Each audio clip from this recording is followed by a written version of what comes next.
بسم اللہ الرحمن الرحیم۔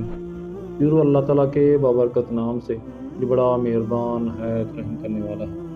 صلوات سفیر کے ناظرین، السلام علیکم ورحمۃ اللہ وبرکاتہ۔ حضور سیدنا غوث اعظم شیخ عبد القادر جیلانی رحمۃ اللہ علیہ فرماتے ہیں کہ حوال کے مشاہدہ اور کشف کے وقت اولیاء اللہ پر افعال خداوندی میں سے ایسی چیزوں کا ظہور ہوتا ہے جو عقلوں کو سلب کر لیتی ہے اور عادات و رسوم کو بخیر دیتی ہے۔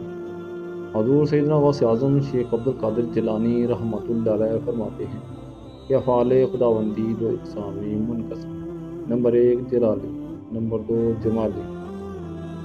اللہ رب العزت اولیاء اللہ کے قلوب پر اپنی دونوں صفات کے ساتھ تجلی فرماتا ہے۔ جلال اس کا قہر ہے اور جمال اس کی رحمت ہے۔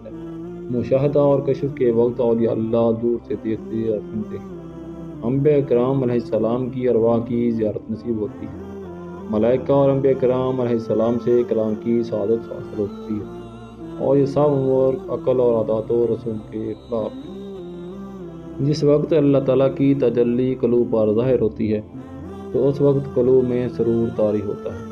اللہ عز و جل ان کے ساتھ بہترین کلام فرماتا ہے اور ان کو مختلف انواع و منازل کی بشارت دیتا ہے، اور انہیں وہ منازل نصیب ہوتی ہیں کیونکہ ابتدا سے ہی قلم نے ان چیزوں کو ان کے حق میں لکھ دیا ہے، اور یہ اللہ کے لیے عظمت و جلال الہی خوف کر دینے والا بڑا ڈر اور قلب پر ایسا غلبہ لاتا ہے جس کا اثر بدن کی اعضاء پر بھی ظاہر ہوتا ہے۔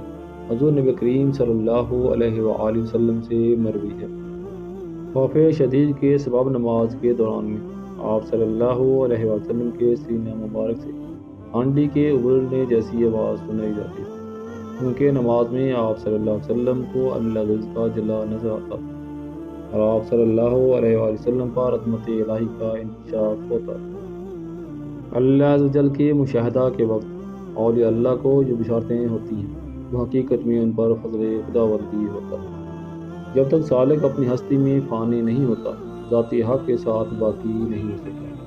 اللہ رب العزت دولت وصال حاصل ہونے سے پہلے عاشقوں کو قرب وصال کی خوشخبری اس لیے دیتا ہے کہ شاید شوق الہی کے سبب ان کی محبت حد سے گزرے اور ان کی قوتیں منقطع ہو جائیں اور وہ ہلاک ہو جائیں۔ یقین کے 3 مرتبے ہیں۔ نمبر 1 علم الیقین، نمبر 2 عین الیقین، نمبر 3 حق الیقین۔ علم الیقین کی مرتبہ پر فائز ہونے پر سالک کو اس راز کا علم ہو جاتا ہے کہ محبوب حقیقی عالم کی صورت میں جلوہ نما ہے، اور حضور نبی کریم صلی اللہ علیہ وسلم اس شاہد علم ذل کے لیے مراد تام ہے۔